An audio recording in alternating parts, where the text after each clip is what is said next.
I find your faith in the batteries disturbing.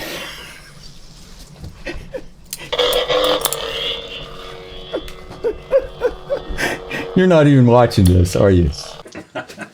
Well, I'm watching now, John.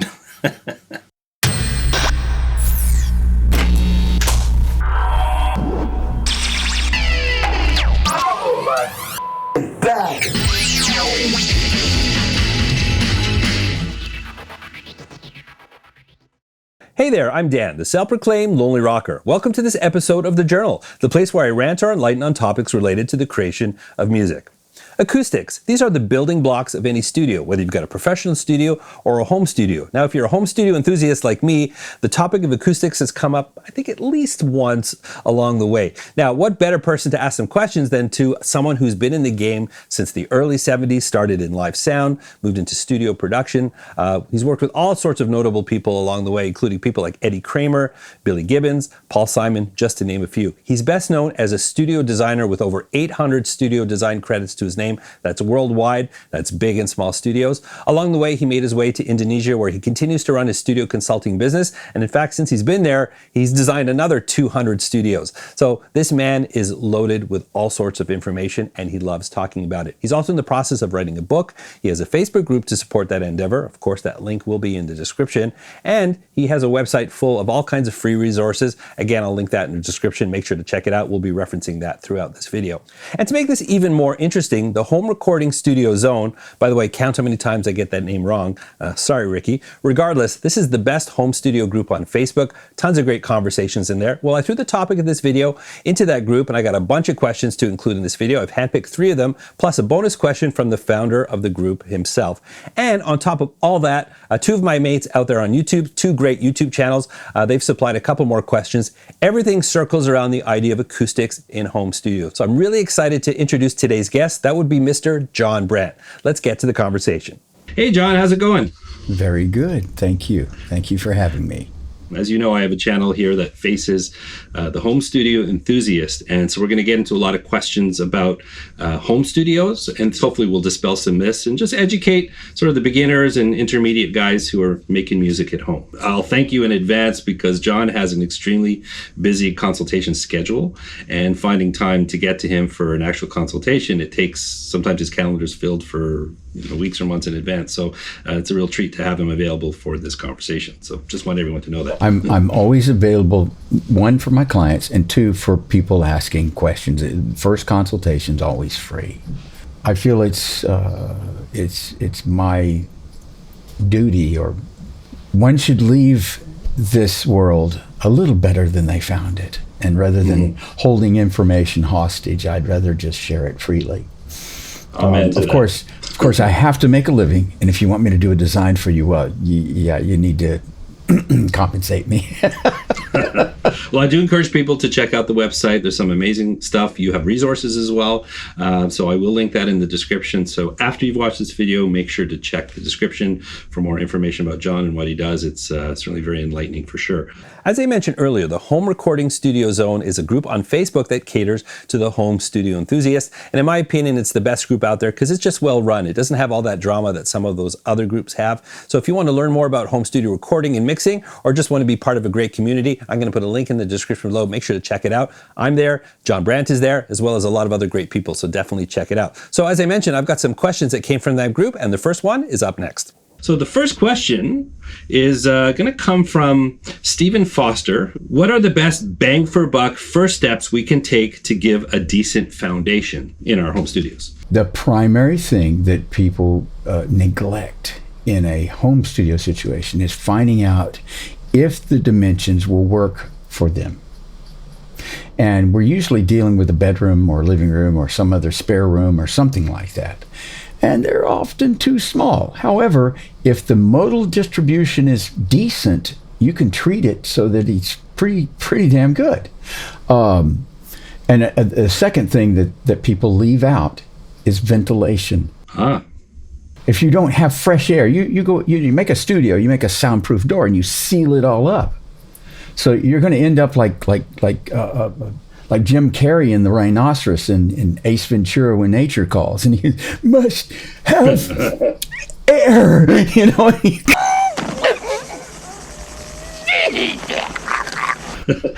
But yeah, it's you don't want to be in Apollo 13 all over again. Make sure you have good ventilation. A mini split doesn't cut it.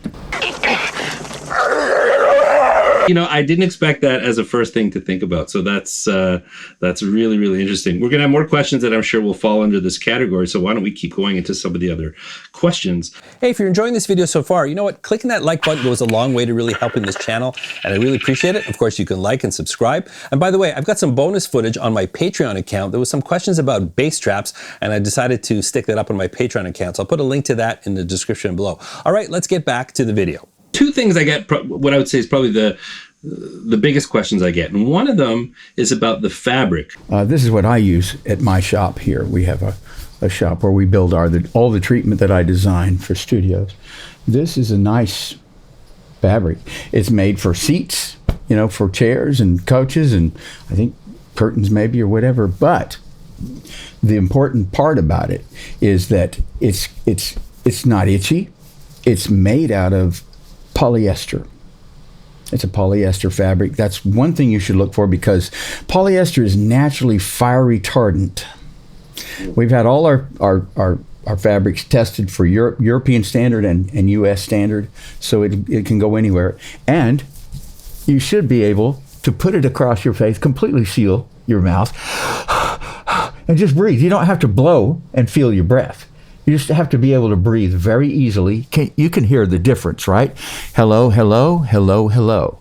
It's not much. And if you get fabric that is tested, you're going to test it for insertion loss. That's the test. Or gas flow resistivity. So you want very low gas flow resistivity. In other words, you don't want it to resist the flow of gas or air. If gas comes out of your mouth, well, then that's what it is. Or anywhere else, I guess. Right? Yes. I have a lot of hot air. That's what I got. Anyway. So that dispels a major myth, and I can't believe how many questions I get, and people suggesting there's some especially laboratory tested fabric that has to be used on acoustic panels. Yes, it's very simple. Just the fire resistant and polyester fits that bill. Any polyester fabric, 100% polyester, and you can't see through it. You know, we can put this up. You can't. Whoops, I'm bumping my mic. You can't see me. I mean, even the light's on me now, but you still can't see through this. You can't see me. Right. Okay, so the next one that I want to touch on, this is the other, and this can turn into a massive debate. I don't want to go so deep into it, but obviously the inner absorption materials. Now, I use rock wool in my panels. I've had a little hesitation to use fiberglass, just general fiberglass material in my panels, just based on my reading. But I know there's some people that swear by the Corning, what's it, 702, or what's the brand of Corning people like to use? Yeah, that's old stuff. That's architectural acoustics. Works fine for architectural acoustics when you go 2 inches. That's okay. But do not go more than 4 inches thick in any dense fiber. It's base reflective. It does not make, as I like to say, my young Padawan, a bass trap, it does not make. You want lightweight fiber, whatever it is, rock wool, fiber, it doesn't matter. They're both excellent. Fiberglass tends to whip moisture, but we're not worried about that with acoustic panels, okay? There's a lot of things that people do. No, it's not going to wick moisture. You're not putting it on the floor. You want to put it up off the floor about 4.5 to 6.5 inches. Okay? Mm-hmm. That's all. What I usually do in my designs, I'll put a wiring trough all the way around the room, and the treatment sits on that. And it's up off the floor. It's not going to get wet. Actually, speaking of the floor, that's something that's not often discussed. My last studio, it was a carpeted room. This studio is hardwood. What do you recommend for a floor? Do you like hard? Anything hard. Carpet, a combination? No. Carpet kills the mid-range, the mid and uppers. You need, if you do an LEDE treatment, live and dead end, or reflection-free zone treatment style, doesn't matter. Mm-hmm. It doesn't matter. You're screwed anyway. It's not ever going to be accurate. That's a fact. So if you have a hard floor, but maybe just a couple of area rugs just for comfort, you can. It's not going to hurt. Well, because all right, what you want, the goal of a mixing room is accurate reproduction. As Tom Hidley always said, you just want to hear what the speakers are telling you, what's on your tape, what's on the record. Okay, that's all you want to hear. You don't want to hear the room's comments. You don't want to hear any distortion. Okay, because that's what it is. Anything that is, when you look at an analyzer, anything that's different from the input signal, you take the input signal, output signal, you invert them, and you see the difference, and you measure that difference, and that is the distortion of that unit. So you do that to a room, and you can look at the difference. You go, wow, I got a lot of distortion, right? Mm-hmm. So you want to eliminate the distortion of the room. At the same time, you need enough low-level reflections, and this is contrary to the LEDE criteria. You want enough low-level reflections so that the human occupant has a sense of a room. And this can be at the subconscious level. You don't have to consciously, hello, Tess, I don't hear the wall. You do. If it's designed properly, you can hear it. It's way down there. It's way low, but there you have a sense or a feeling of comfort that you're in a room where you can hear. You're not going to fall off a precipice. Based on what you just said, I'm going to ask you a question that could spawn a 2-hour conversation, but I want a one-word answer. Okay. You ready for this one? I know it's going to be hard, but I want a one-word answer. There's 3 possible answers to this question. Can you mix a great sounding record on headphones? Yes, of course. Of course you can. Okay. Yeah. All right. So it depends on the engineer. As if it's even possible to answer that question in only one word. Let me say this. A good engineer, producer, can do anything, anywhere. And I've worked with Eddie Kramer, okay? He did Led Zeppelin. He did Jimi Hendrix. He did... I actually met Eddie once, actually. Okay, yeah, it's great. Yeah. He can get it. You put him... You give him a job, he'll do it. He will do it. And it's that's what most of these really, really big-time pros do. They get in there and they work it. They work it. It's their love. That's what they do, And... but... it's my job as a studio designer to make your job easier and faster. It's not that you cannot mix a record in certain situations, headphones or whatever. That's not what having or building a studio is about, whether you can or can't. Anybody can. It's just a lot harder. I mean, you should have seen some of the early rooms we used to work in the late 60s and early 70s. Oh my God! Look at RCA Studio B. If you tour Nashville, go look at the recording area, the booth where they have. It's horrible. Electric Lady Studios in New York. Jimmy's first place that Stork did. Horrible control room. Horrible little place. Oh God! But the people that work there, those are the ones that made the magic.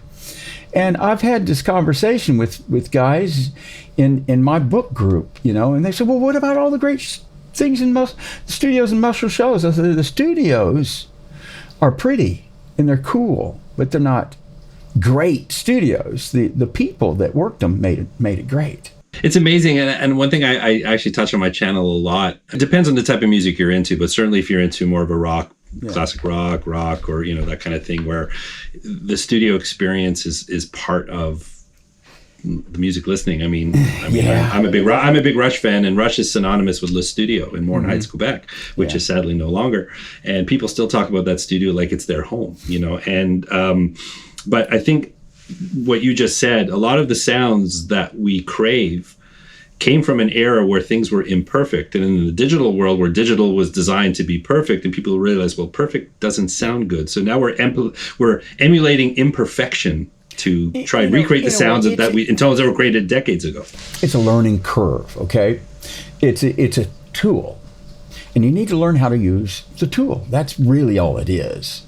Mm-hmm. It's a generational learning curve. And once we get this, we're getting it now. We're getting there. Yeah, it's not about perfection necessarily. It's about the magic. It's about getting the band together. It's about humans creating this thing. You see some really good musicians, producers, and engineers all together at the same time, and you get the whole band, whatever it is, 2-piece, 3-piece, 5-piece, whatever it is, in there, and they jam and work together. I love all kinds of music. Doesn't matter what style it is. If it's good, it has to be good. Well, that's it. My kids are young, and I'm trying to condition them to know the difference between what I call push button music and musicians who spend 12 hours a day honing a craft. And I tell them all the time, carry the torch of rock and roll. Where rock and roll is really a mindset. Whether you like rock or country or pop, it doesn't matter. But carry the torch. You got to learn to appreciate music for what it is. It's a craft, and a craft can't be learned with a plug. Look at all the grunge guys and the rap guys, the hip hop guys. Snoop Dogg. He did some killer stuff. I mean, Dre did some great stuff. Eminem and all these, and a lot of the recent guys too. There are some that come out, seem to be following in their footsteps and doing stuff, and it seemed a little bit manufactured. So, I mean, you'll know it when you hear it. You know. We hope so. Unfortunately, music is fast food for, I would say, probably more than 90% of the listening audience. But that's another video. Maybe we'll touch on it to follow up. All right. I've got a question from a really good friend of mine, Mike at Creative Sauce. Awesome YouTube channel. I'm going to put a link in the description. Well, Mike has a question for you. Hi Dan, hi John, thanks so much for doing this. My question is this: I'm guessing most people, when they get to choose their room for their home studio, don't really get to choose at all. It's whatever room is left after the other ones have been filled. So they may end up with a room which is small, for example, or they may end up with a room which is not a great shape, like a square room, for example. So my question is, what strategies can we employ to tackle these kinds of issues? Well, Mike, thanks for the question. It's complex and probably need more information on that. However, if the room is too small, there are lots of things that you can do. If it's oddly shaped, you're kind of in trouble. You're almost fighting a losing battle. But and by square, do you mean length and width are the same dimension? That's not good. Or width and height is the same dimension? That's not good. You need to have good modal distribution, or you're fighting a losing battle trying to treat it, because you can't treat modal issues just like a horn player playing with his tuning. I don't know what you call it. If you're a trumpet player, you know what it is. You slide this piece out to tune it. Okay, if it's pulled out, so you're a quarter cent flat, and all the other horn players, and you're playing on the street with them, and you will sound like garbage. You will sound terrible, and you can wrap it with rags and stuff it with fiberglass, and it's still going to be bad. So you can't treat a resonance that's off. You need to tune it. So you get the modes, so you have a good distribution, so you meet Oscar Bonello's criteria, and then you're off. You can often fix a room by adding a layer of drywall just to one wall, or the ceiling, or whatever, but run the mode calcs. Use the mode calculator, and that'll help solve or help lead you in the right direction. Another creator, Ed Thorne. He's a drummer based out of UK. He's got live sound experience and a great YouTube channel, but he is a drummer. So let's take a listen to a question from Ed Thorne. Hi, John and Dan. Glad to be here with you guys. So my question is, I'm recording drums in a rectangular room with my drums facing down one length of the room and my mixing station facing down the other. The building is built of breeze blocks, and on the inside walls from floor to ceiling, it's covered in rock wool. The ceiling is a bit lower than I'd like, at about 2.4 meters, and the floor is made out of wood. Is there anything you can suggest I can do or remove to optimize the sound for both recording drums and mixing? Looking forward to your answers, guys. Thank you. Oh, Ed, thank you. Thanks for the question. Again, what you need to do is you need to run the room mode calculator for my tracking room mode calculator. It's available on my resources page. Get that, put your numbers in it. The rock wool should be completely removed. It doesn't help there, except to kill the top end and give you a muddy sound. And the floor is great. Hardwood is fantastic. The ceiling should be trapped down according to whatever the room mode calculator tells you. At 240, you should probably treat about 15 centimeters at least with lightweight glass wool or rock wool. Lightweight comes in a roll. Do that in the ceiling. That will make a huge difference. But then you have reflective walls. Honestly, I would leave the wall behind you completely bare. Just plain hard CMU block. The other walls on either side, treat them differently, but have them all treated about most likely 20 to 25 centimeters deep. It depends on, there's lots of options there, but you need fiber, which it works in the velocity region, and that will absorb the higher frequencies, and membranes or limp bag membranes in the pressure region for the low frequency. So you want to get it tight, you want to get it smooth, you want to get a nice mean free time curve, so the low frequency drops off down to 200, and then it goes flat, gets about 8K, and then just rolls off really pretty. And it kind of follows the SMPTE curve, but it's relatively flat. You want it pretty flat in there with a little tilt on the bottom end, roll off on the top.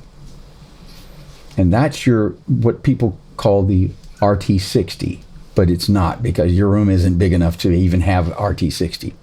So we call it mean free time. For the home guys, the DIY guys, like tearing down a room sometimes is not practical, but I think in the middle there, dealing with the reality of your room, there's certain things that you can fix, but there are things, like you said, ultimately, if you can somehow craft the sound that you're going for, there's certain things you're going to have to live with, but then there are some things that you can do to try and compensate the best you can. Yes. And I think that's the point I think I took from what you said. Yeah. So another question this is from Ricky T. Brown. He is the founder and our beloved admin of the Home Studio Recording Zone, where a lot of my questions from today are going to come from. I got more later. So we're going to cut to a video question from Ricky T. Brown. Hi guys, I've got a question.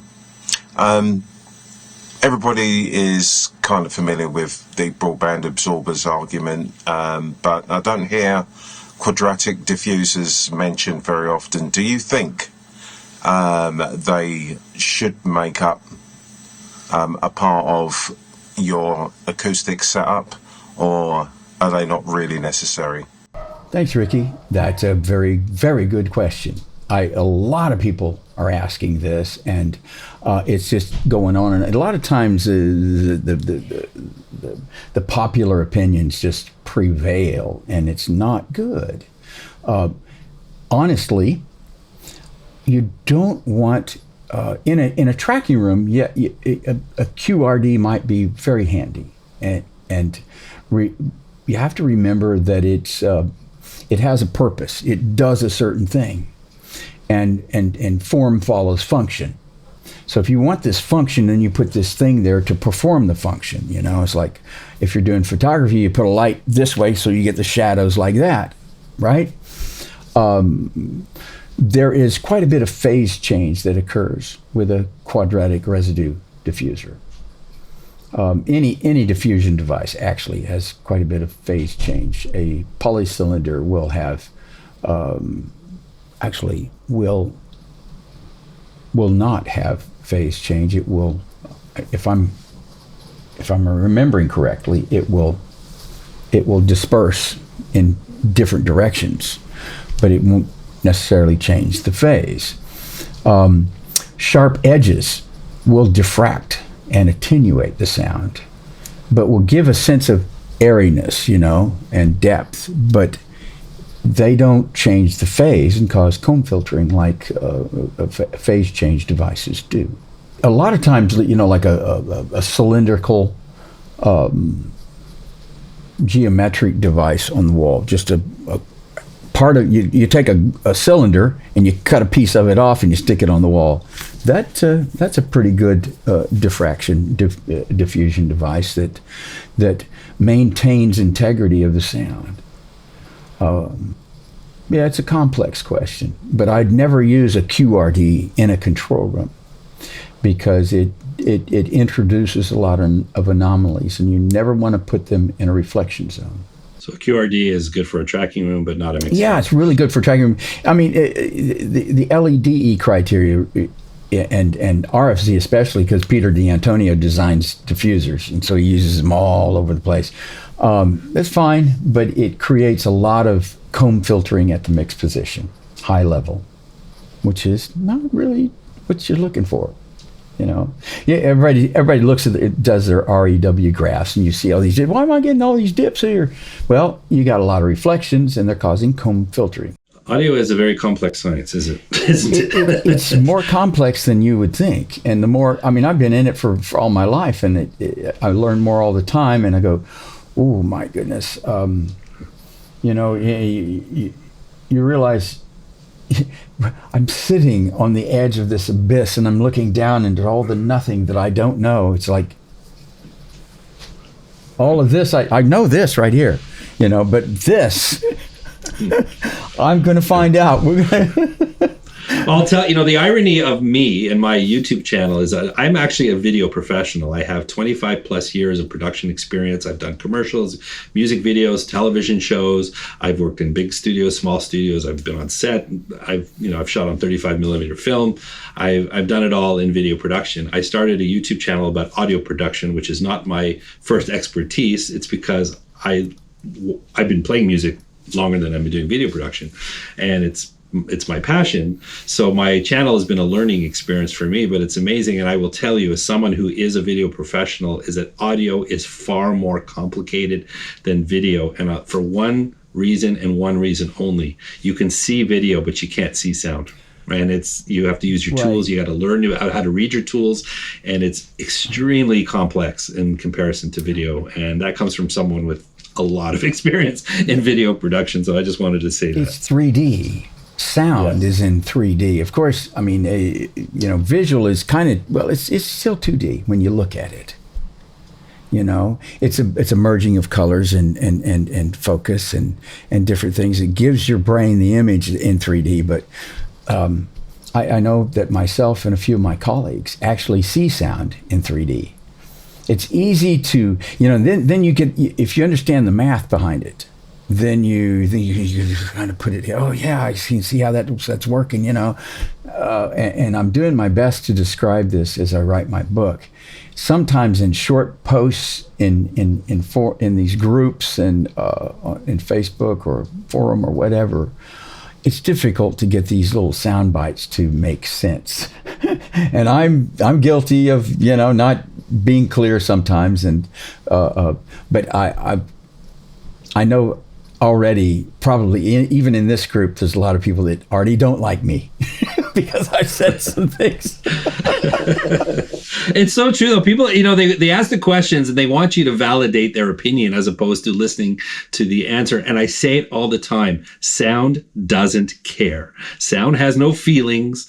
Sound will go where it wants to go, where it has to go. It's purely physics, and there's no debating it. And but at the same time, people are passionate about it. And I think what makes this fun, like as a DIYer, like I said, my acoustic panel video is huge. I don't claim to be the expert, but I've had professional acoustic panel companies sort of get into the comments and are trying to blow holes through what I'm doing. And I said, listen, I'm not going after their customers. I actually believe you need a professional if you're building a professional environment. But as a guy making music at home, I believe there's a lot of great things you can do to improve your situation. And it's an opportunity to learn and get better over time. That's it. All right, so I want to get into a couple quick practical questions. One, I want to tie into something, Ricky's question about diffusers. Now, as I said, I've had a few very successful acoustic panel build videos. They're easy to make, and your room does improve whether you're addressing all of the issues. That's a different question if you're not taking proper readings. But diffusion, is it possible to make an effective diffuser that will at least create some benefit without having to get into the weeds of calculations? I could post some, but I use a high prime, and I don't go any further in depth than 20 centimeters or 8 inches, and because testing has shown that the depth doesn't matter so much. It's the surfaces. Mm-hmm. It's just the surfaces. So in Blackbird Studio C, they got all these big, and they're supposed to diffuse to this depth. Well, it actually doesn't work that way. Fine. Very famous studio. Some people are arguing that it's the best sounding room in the world. Oh, it's not. It's not. It's a little strange, but they've apparently changed that room a lot too. That's the other thing I've heard. I've never been there, so it needs to be kind of redone. But it was a good experiment, and we learned a lot. Mm-hmm. Well, I think what you just said, experiment, and I think that's what makes audio so fun, is that you should take it as an opportunity to experiment, try different things. So like you said, some of the best records in history came from rooms that sounded terrible, but through experimentation and expertise, they delivered magic, right? Yeah, that's what you've been saying. Yeah, yes, indeed. Now, if you want to get into design and you want to do that, by all means experiment, but you need a mentor. You need to make sure you really read up on the science and understand the physics. That's the key right there. Well, actually, that's an important distinction. If you are interested in pursuing a career in acoustics, obviously you want to do it for real. I mean, if you're young and you're experimenting, go for it, but definitely learn the science. Learn the science behind acoustics. You know how many studios I fucked up before I got it right? Hey, but that's what it's all about. I'm serious. There are no designers living today that didn't really screw up a lot of studios when they first started. Actually, this ties into another question from the Home Recording Studio Zone, Stephen Dines. What tools can I use to determine how well my room is treated, and that can guide me to what I still need to do? We use REW because it's free, and I won't ask my clients to buy something unless it's something they can continue to use, not just for me, see. But I do recommend the UMIK-1 or UMIK-2 from Mini DSP because it is calibrated for SPL and frequency response. So you can really get some accurate measurements with it without calibrating all your system and everything. You just set it up and test and roll. Actually, when testing a room, you need to test about at least 30 points in the room to get an accurate idea of what's going on in that room. And I only do this after the final installation is done. I don't test a room before, during, or during. I test it after done. You either design it right or you're just, I don't know, you're chasing your tail. There was one fellow I remember in Gear Sluts that was always telling people, well, try this and then move the panel and then test it and try that and then move it. And I got mad at him. I said, what the hell are you trying to tell? Dude, these people just want to make music. Leave them alone. Just put some panels up and get to work. That's what I say. Yeah, just get to work. Quit, running around like chicken with his head cut off. I mean, it's a wild goose chase. It's ridiculous. So REW is a good tool. I'll put a link in the description. Yeah, and when you download the free REW Room EQ Wizard, if you got $1, $5, $20, whatever, send John a donation, please. The designer of REW, he deserves it. We all are looking for resources, and many of us are trying to make a living doing this. And if you are using a piece of freeware and it actually really helps you, it does, a couple of bucks for the price of a cup of coffee, it's a nice way to say thank you to someone who spent probably years developing something that's useful for thousands of people to use. So Cal Calamari, another member of the Home Recording Studio Zone, asks, working in a small room that's about, what's his room? It's 12 by 12 by 8. Can you overdo absorption? You can overdo the top end absorption, yeah. If you kill off all the top end, like if your treatment is thin and you cover all the walls with it, well, you're kind of, that's what people call too dead, but it's not even dead at all. Because all the low frequencies are still ringing just like they were, and that's all you're hearing. You feel like a pressure in your ear. You kind of tilted your room, I guess. That's because, it's got a tilt like this. Very long decay on the low frequency and nothing on the top end. Your curve needs to be kind of like my arm, so it's kind of flat here and it tilts up at the bottom end, So you've seen my studio. I'm sitting here. I'm actually at the opposite end of where, I guess the front is where my desk is. This room is over 30 feet long. Now I've treated the area around my desk. I've got my corners. I've got behind my desk. I've got the sides. The first reflection points all covered. I've got the clouds taken care of, but I don't really have any treatment at the back of the room. There's a wall unit here, like a bookshelf kind of thing. There's some furniture. There's a couch, but it's about 30 feet from my desk. Yeah. Do I need to do anything this far back? You really can't. It's the entire room creates your modal distribution, length, width, and height. Okay, so and your room is probably too long to meet Bonello. So it's like dealing with what you've got, and it's okay. Deal with what you got. What you've set up is a reflection-free zone. That's really what it does. It'll get you a workable space, and it's better than nothing. And so I don't need to waste time trying to build some. Yeah, no, don't keep trying stuff. Don't keep doing this and try this. It'll never be right. I'm not saying that as being mean or anything, or saying it's hopeless. No, it's not. Far from that. It's workable. Just work it. Don't waste time trying to make it perfect, because it won't be. Can't be. All right, so I've got one more question. It's a common question I get on my channel, and there are some myths I think involved in this topic, but I'm not talking specifically about the physics of hanging a panel, but mounting a panel in a studio. I mean, there's talk about air gaps and all of those type of things. Considerations people need to think about when making their panel, having natural gaps built into the frame itself. Should we mount it off the wall, against the wall? What are some quick tips in mounting just general broadband absorbers in your studio? If you can make a gap and pull it out from the wall, you can connect it to the wall with that same depth. Here's the trick. By moving it away from the wall, yes, it increases the peak of absorption at that frequency. Okay, it doesn't change that frequency. But if you connect it to the wall, it moves that frequency down lower, which is what you want. So the benefits of moving it out from the wall, you still lose that space. Why not seal it to the wall, enclose it fully, and bam, you move that frequency down lower. And it works a lot better. I've had this discussion, and a lot of people don't. I've even put charts up there. Myself and Ron Sorrow have put charts up from the testing lab, how he explains how it's better. This is, don't gap it. Don't put an air gap with open. Make sure it's closed, and then it works so much better. So if you're making, for example, because I typically make a standard 4-inch panel where I'm making the frame with 1x4, the material inside, let's say I'm using Rockwell Safe and Sound, it's about 2.5 inches, 3 inches thick. Okay. So you'll give yourself about an inch of a gap there. Would you suggest making the panel a bit deeper, or is that 1 inch gap? 1 inch gap is fine in the back, okay? But if you take that whole panel and you extend the wood so it's another 4 inches deeper, it will lower that frequency, and it'll increase the absorption.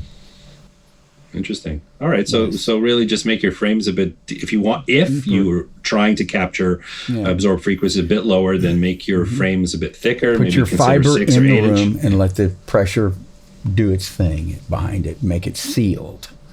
If you just put the fiber into the velocity region there, you got no pressure trapping at all. You got magic, instant, easy pressure trapping by closing it. And I have people arguing with us, and they don't understand the charts. They don't know how to read them. And I go, okay, well, I feel like, the sackcloth prophet. Well, thus saith, nobody listens to me. Well, I think on that note, John, you've given us so much to think about. I mean, my takeaway from all of this is that, obviously we can't cheat science, but we can make music. And the most important thing for the home studio guys to consider is that focus on making music, improve your environments the best you can with the resources that you have. Don't lose the opportunity that you have to make music today, because there's a lot of tools that we've got at our disposal. And, you know, studios are built a particular way because they have to be, and they generally don't start in a pre-built room. They generally start from scratch and they're built properly. Correct. We can't do that in our bedroom, so we have to just make music and make the best, do the best we can with what we have. You can change your room a little bit and bam, it's going to work like magic. But if you want to go to that level, that's up to you. The only reason to do that is to make your job easier and faster and more enjoyable. That's the only reason. That's my only purpose. You know, I can't help you make a great record, but I can just make it easier for you to do your fantastic job. I mean, it's you guys. All you music makers and engineers, producers, songwriters, etc. It's you. It's all about what you do. It's not about what you have. So the 3-word takeaway, I think, that for all this is learn your craft. Yes, learn your craft. Do it. Get to work on what you do and learn to do it better, regardless of your atmosphere. Of course, it's troubling. Of course, it's a pain to work in some of these rooms. Get some treatment up at least, and then deal with it. Don't depend on DSP room correction software, because honestly, it works contrary to the laws of physics. And if you start using that, it'll become a crutch to you, and you're not going to hear the room like you need to, because your Jellyware is much finer processor than any DSP. I'm serious. For hearing what's going on, you walk around the room, okay, I know what this room is doing, because you've experienced it. You go and you work and you work and work and you gain that experience. Then you can just mix anywhere. So really the other 3-word takeaway from all this is learn your room. Learn your room and deal with it and work with it and hone your craft. All right, on that note, John, I want to thank you so much for your time. This has been an enlightening conversation, and I really appreciate your insight. You're very welcome. Thank you, guys, and I hope we can do this again. Well, there you have my conversation with John Brandt. I want to thank John so much for lending us his time and sharing his knowledge with us. Some really, really invaluable information there. If you got any messages for John, you want to leave your thoughts about this video, hey, that's what the comment section is for. I'll make sure he sees those. My biggest takeaway from this video was, you know what, if you're a home studio enthusiast, just make music. You can create some panels. I've got a lot of designs here on my channel to improve the space that you're in, but don't get bogged down trying to figure out all of the issues, because likely you won't be able to do that. Leave that to the professionals, unless you yourself want to become one of those, and then you got to learn how to do it. But the rest of us, perhaps we can work hard and dream of one day having someone like John designing our studios. Wouldn't that be great? Anyways, thanks again to John. Thanks to all of the contributors to this video. I'm talking all of you in the home recording studio zone, the founder Ricky, my mates Mike and Ed. You really helped complete this video, and I really appreciate it. And you, I hope you enjoyed this video. Perhaps you could consider clicking the like button. How about subscribing and ringing the notification bell? Helps to grow this channel, and I really appreciate that. You know what? The most important thing is maybe to check out a couple of my other videos. I've got some right here for you to take a look at. And I really hope I'm going to see you again in another video.